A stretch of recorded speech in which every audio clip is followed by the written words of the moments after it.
Assalamualaikum warahmatullahi wabarakatuh. Yang terhormat Bapak Dosen Iwan Setiadi. Perkenalkan, nama saya Mustafid Amna dari kelas 1KA22 Universitas Gunadarma Sistem Informasi. Di sini saya akan menjelaskan tentang sistem dan informasi serta sejarah komputer. Yang pertama, sistem merupakan gabungan dari beberapa komponen yang saling bekerja sama untuk mencapai suatu tujuan tertentu. Dua, informasi berasal dari data atau fakta yang sudah diolah atau diorganisir sehingga menghasilkan suatu manfaat bagi yang memperoleh informasi tersebut. Teknologi sistem informasi merupakan gabungan dari perangkat teknologi komputer, baik hardware atau perangkat keras, software atau perangkat lunak, maupun firmware atau pengguna, dan perangkat komunikasi yang saling bekerja sama dalam hal menghasilkan informasi yang berguna.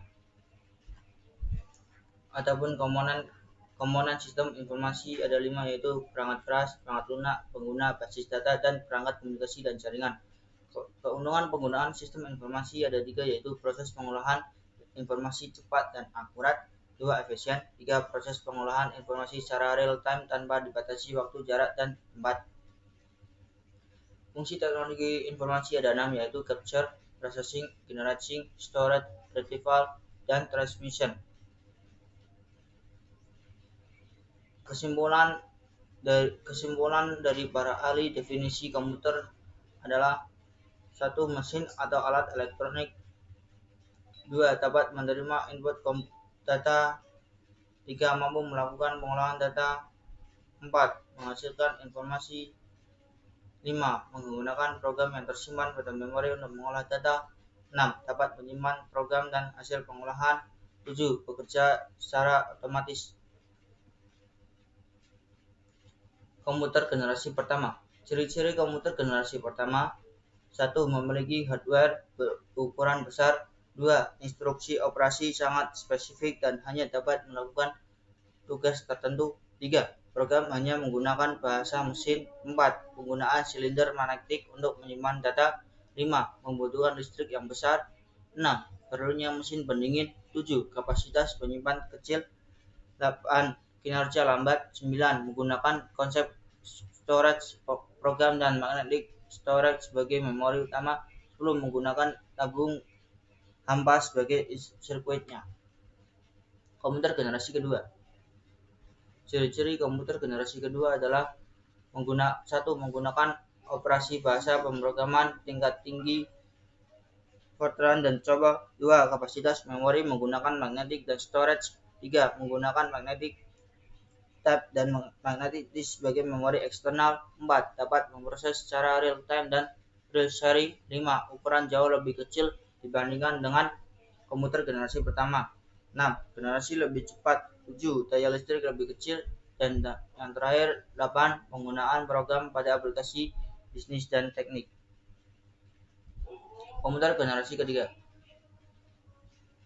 Ciri-ciri komputer generasi ketiga yaitu: 1, daya listrik lebih kecil, 2, harga terjangkau, 3, memori lebih besar, 4, komputer dapat melakukan multiprosesi, 5, software meningkat, 6, dapat terhubung dengan komputer lain, 7, disket magnetik sebagai penyimpanan eksternal, 8, memakai visual display dan dapat mengeluarkan suara, 9, kecepatannya 10.000 kali dibandingkan dengan generasi pertama. 4, generasi keempat. Komputer generasi keempat. Ciri-ciri komputer generasi keempat yaitu: 1, menggunakan LSI, 2, digunakan untuk perorangan, 3, efisien dan dapat dibawa kemana saja seperti laptop, 4, menggunakan semikonduktor dan mikroprosesor untuk memorinya. Komputer generasi kelima. Ciri-ciri komputer generasi kelima: 1, menggunakan LSI, 2, fitur semakin banyak, 3, kecepatan pemrosesan informasi meningkat. Jenis-jenis komputer ada 3, yaitu digital komputer, yaitu jenis komputer yang memproses data yang dipresentasikan dalam bentuk yang berlainan, misalnya 0, 1, 2, 3. Yang kedua, analog komputer adalah sejenis dengan instrumen pengukur seperti termometer atau voltmeter yang mempunyai pointer. 3, hybrid komputer. Sesuai namanya, maka komputer jenis ini adalah komputer yang mempunyai fasilitas gabungan antara komputer digital dan analog.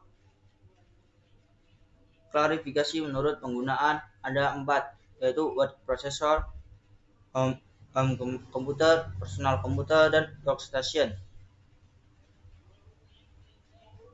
Berdasarkan ukuran dan kemampuannya, maka komputer dapat dibedakan menjadi 3, yaitu mikrokomputer atau yang lebih dikenal sebagai PC adalah jenis komputer yang paling banyak ada pada saat ini. 2, mini komputer adalah jenis komputer yang digunakan untuk aplikasi tertentu yang tidak dapat dijalankan pada sebuah PC. 3, mainframe adalah jenis komputer yang memiliki kemampuan di atas mini komputer. Elemen dasar sistem komputer. 1. Hardware. Hardware dapat didefinisikan sebagai istilah umum yang digunakan untuk mendeskripsikan semua elemen elektronik dan mekanik dari komputer. Komponen yang membentuk suatu sistem komputer sekarang ini pun menjadi 5 komponen, yaitu input device, storage unit, CPU, output, dan CCU.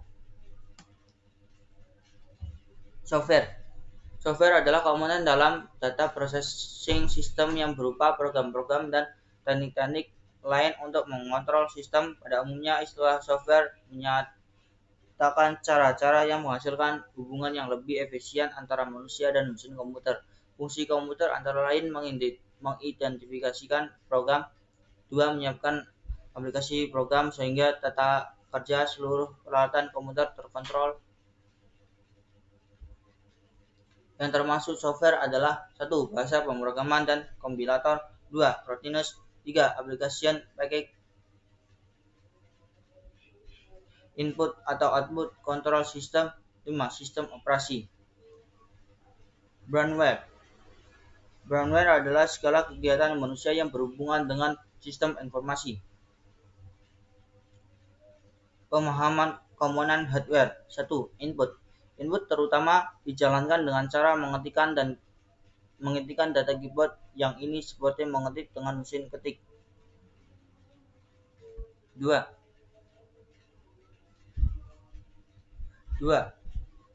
Proses. Pemproses dilakukan oleh mikroprosesor. Meskipun ia mempunyai fungsi yang sangat berbeda, hampir sama konstruksinya dengan main memory. 3. Kontrol.